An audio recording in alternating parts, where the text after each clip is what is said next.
So I'm here at EGX for Birmingham Eastside Tech, and we've played Y2K and Valhalla. So I'm here with one of the developers. If you'd just like to introduce yourself for me. More like a producer attached from the publishing label, which is Isbrit Games. We've helped the developers of both games, with things like marketing, financing, but making sure that this thing sees the light of day. Yeah. Sorry, my mistake. No worries. So if you want to tell us about the games. Yeah, absolutely. So Y2K, or the full name Y2K, a postmodern RPG, is essentially a Japanese-style RPG that's inspired by games like Persona and particularly Earthbound, and with all that quirky humor and weird darkness that entails. It's about this recent college graduate who's meets a girl and quickly watches her disappear, become kidnapped by otherworldly beings, and he can't really believe his eyes, so he sort of summons a cadre of fellow hunters of conspiracies from the internet, bearing in mind that all this takes place in the year 1999, where we're back in the day internet was full of weird conspiracies. So. Yeah, we did notice the references with the records and yes. the old style internet. Yeah. So I mean, this is before the word hipster was really fashionable. So I mean, it looks like in the current day, it looks like it's a hipster heaven mania kind of thing. But this was the 90s. And do you want to tell us about Valhalla as well? Of course. So Valhalla is what we call a cyberpunk bartending simulator. We put you in the shoes of a bartender named Jill, and she's not a blank slate character. She's got her own issues, and you're running this dive bar in cyberpunk dystopia. So you're not the hero. You watch the potentially people who could be starring in their own cyberpunk movies, their own Blade Runners or Ghost in the Shells, but you're serving these people drinks. And when they come in and tell you about what's going on in their lives, you are trying to figure out what drink to serve them that fits their mood and fits their personality. And with every drink you serve, you can potentially push the story in a different direction. Yeah, we did notice that the description in itself, a cyberpunk bartending action game. Well, I mean, that's sort of a reference to the whole, Metal Gear Solid, tactical espionage, action. I use inverted commas here, but Brilliant. So why should gamers be excited for these two particular titles? I mean, we've had a chance to go hands-on with them, and I have to say, we're extremely excited. Obviously, Valhalla's available now, but we're extremely excited about Y2K. The art style is great, but why should gamers who haven't had a chance to play the games yet be excited for both titles? Well, let's start with Valhalla. So Valhalla is it's an experience that, I mean, both titles, in my opinion, are experiences that sort of defy what's commonly available on the market. With Valhalla, because you're not the hero, we want you to relax and be comfortable and discover more about this cyberpunk world. As interesting as it is, and as dreary as the lives that the characters lead, this is a story imbued with hope, with people finding hope, whether it's through finding the common human element, making friends, or drinking themselves to Yeah, we did notice there was a kind of devious option to it as well, where you could do certain things, and it was kind of that was interesting to kind of give the player a choice with that. So it's sort of usually that just ends in getting the client drunk tends to end in somewhat playful ways, but as you get through the story, there's much more human story. It goes to some dark places, and but it's something that a lot of folks on Steam users have told us that. So for some, it was almost too real, the life issues that it explores. But we want people to have a good and relaxing time with Valhalla. And with Y2K, it's I personally was sold on the premise when I started seeing some of the visuals and the places that they take the story to, it starts off as a very, it starts off looking like it's rooted in regular Earth, regular New Jersey at least, where the game the realm where the game takes place. But you soon find out that what you see is not what you get, and there's everyday life is sort of twisted into a very philosophically fantastic way. It's an interesting choice, setting it in New Jersey. Yeah, well, the developers are from New Jersey, so it's sort of like, your own life informs your art, really. And this is the case for the developers of Valhalla as well, because they're actually from Venezuela. And for all of us who are familiar with the socio-economic problems in Venezuela right now, these guys, there's no one else in the world better informed to write about dystopia than these guys. So yeah. So how important is it to come to an event like EGX and actually show off these titles, in some cases for the first time? Right. Well, we were here last year. Some of these games that we're showing, like She Remembered Caterpillars, have sort of are here in a new incarnation. They came here under a different name, but the gameplay is still, at its core, is still the same, just evolved, more polished. The same with our other RPG, tactical RPG, Masquerada. But an event like EGX is important because it's for when you make basically a premium title on Steam. You need to put it in front of the fans, be connected with the audience who you want to play your game. We no longer live in a time where I'll make it and they'll come. You need to get and read the audience's pulse. And EGX is a proper gamers convention, not dissimilar to PAX in America or Gamescom. No, well, Gamescom is enormous, but But where we need to go to developers of these sorts of games need to go to places where people actually look out for indie games. So.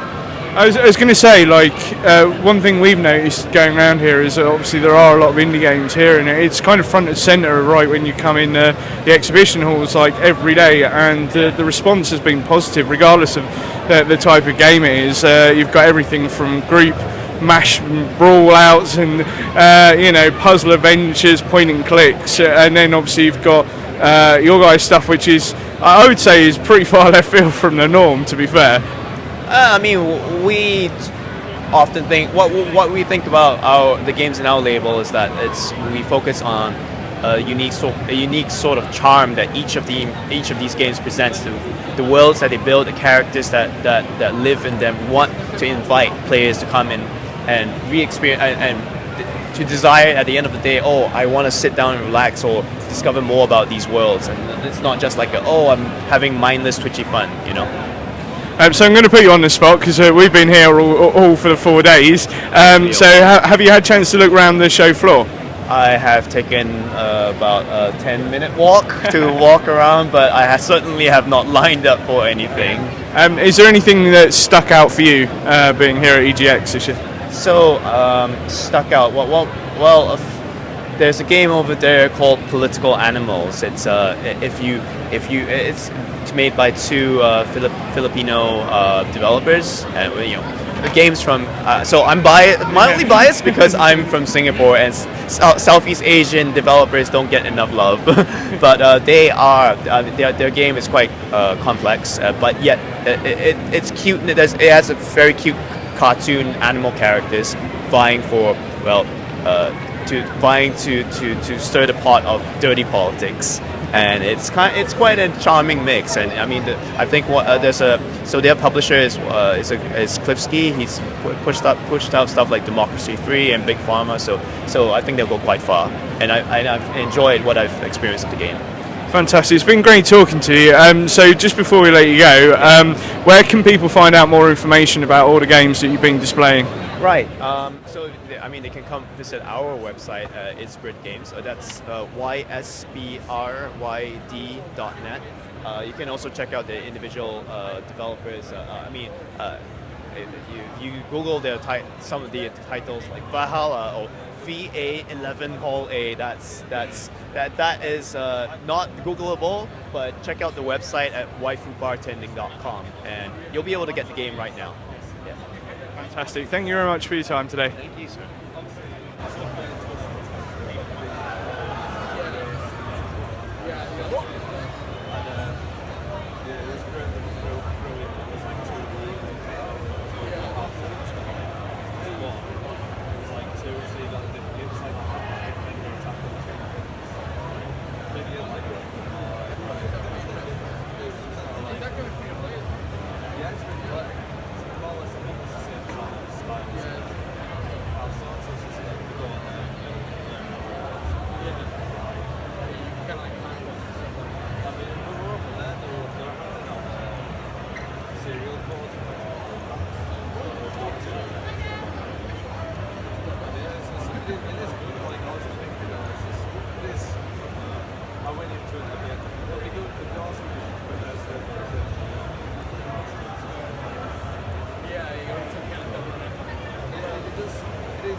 Careful when you mix in. You've got about a 5-second window where it's mixing slowly. That's when you start mixing it. After about 5 seconds, you see it pick up, and then you start blending it. So you want to try and get the balance of the mixed drink against the blended drink. Then you've got the kind of ice and aging bottles on the side. So okay, so even though that's all the ingredients, you don't necessarily have to put those in it. So the ingredients need to be right, but then they also need to be mixed right. So if you mix it slowly, then you're going to mix the drink and you're going to get some of the rest of that. So if you over blend it, that's how you get kind of kind of failed, for example. So if you're in the go, and then instead of giving it the 5 seconds, just give it a couple of seconds of just shaking slowly, 1, 2, and then just mix it. You'll see it'll come out clean. And then when it has to blended one, that's when you want it to be a little more bigger. And press on it. It comes up that way. And then you'll get a blended drink in a little while. And that'll ask you to really kind of mix it a little bit harder.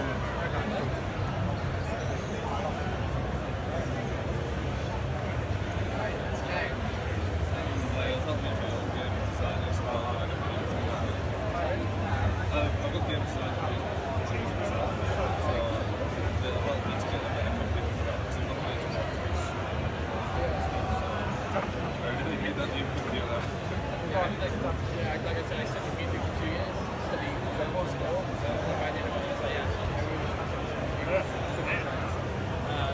here I am, trying to crack into the industry with absolutely no education. I'm just going to go on a limb and say it's all Unity. Alright.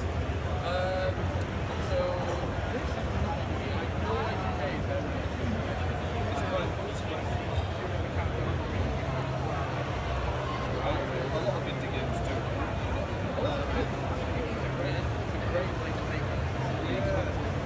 I played it, I messed around a little bit on it before I actually went to uni, so I think that's good. We were taught a little bit more of Gears of War kind of thing. Yeah, it's like, it's that sort of one where it's built to you got the newest Devil May Cry, Gears of War, those kind of stuff. I was looking into that in my sort of RTS game. I didn't have no idea of it all sort of. And it was just going to be like a medieval sort of time sort of thing. Like it was going to be about humans and how like, you know, industry and all this destroying the planet. So if we wanted humans, it would take a bit like sort of turrets and that trying to protect the action and preserve it. And so like it was going to be like these two sort of factions. And it'd be like where humans could be kind of like scorching kind of sort of thing. You know, those kind of stuff. So that was my thing that I was doing. So I thought it'd be quite cool because it's quite a big topic. Especially now. I just thought it was quite a way to like what to fight back against. It's fantasy. It's one of the few things. I remember like a sketch before like I was doing ideas and all looking at approach this like let's say God of War. Then not the third one, the second one, but the first one making like stuff like that in background kind of thing. Like we looked at heroes or we had to look at all the different groups as well and like ideas of who would be like we flushed out quite a lot of it. It's getting to the point where it's which was helping us a lot with it, but it doesn't know like game stuff. It's also it's really helpful to make a video if I took it in a machine.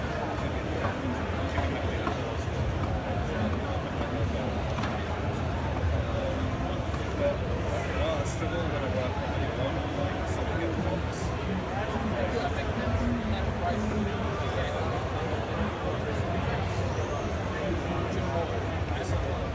Is there any sort of like online, like say if you're making it less than like straight on your own game, is there anywhere you can like do a website or a forum or anything where you can put stuff on there?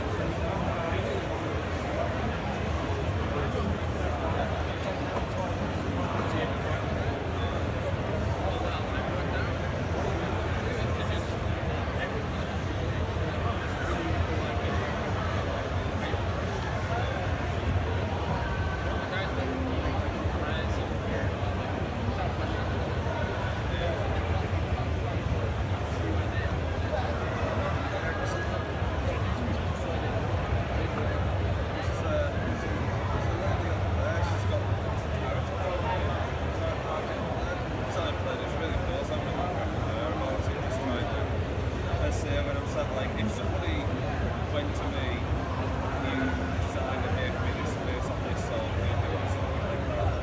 I can click and prop ideas for the facility, like for different people, I get lots of ideas, and stuff out. But to a degree, I can play more, but then it's like,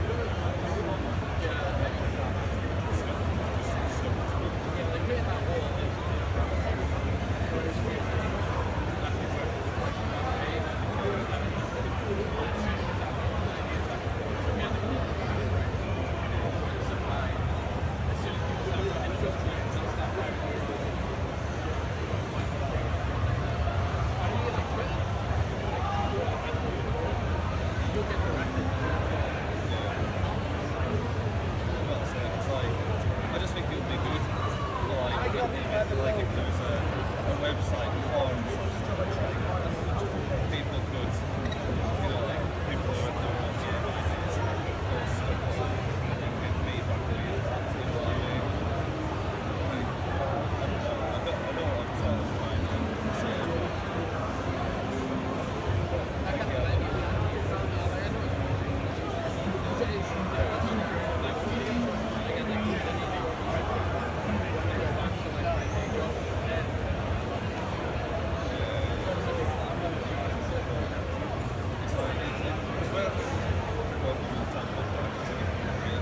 It's like we're in the middle of nowhere, and like I said, I'm a movement there, so hopefully we got this. But where we're at the moment, there's a lot of segregation.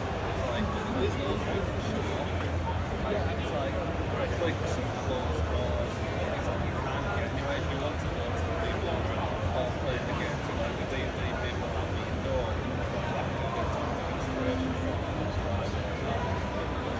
they're all behind closed doors, and so when people are doing it, everybody's just it's so hard to get into certain rooms. So as you can see by me, basically you've got like Egypt, you've got the lab,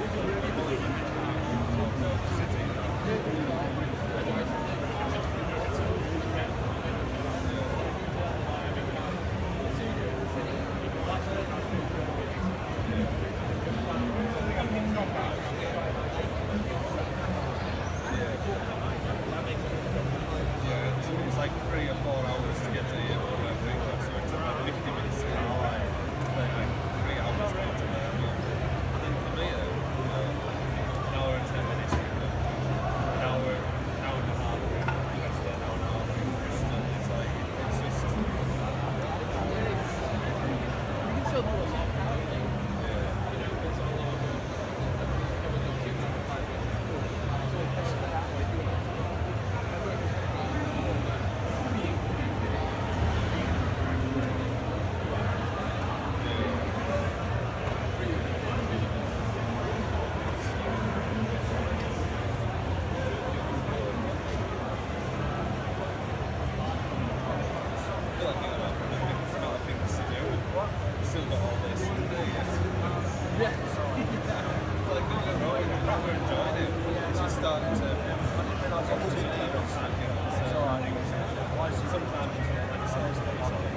Sorry.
I need to, at the moment, I need to get back up there to do just right? I go back round, so back to the stairs, so go around and chop down the stairs.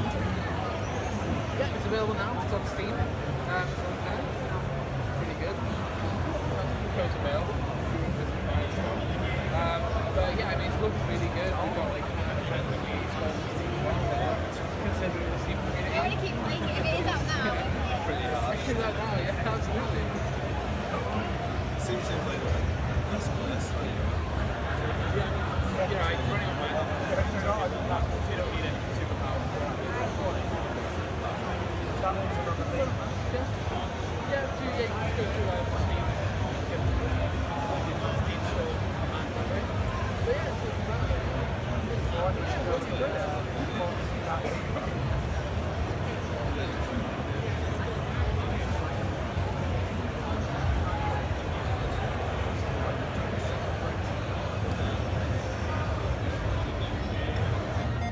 Now the system starts to reboot.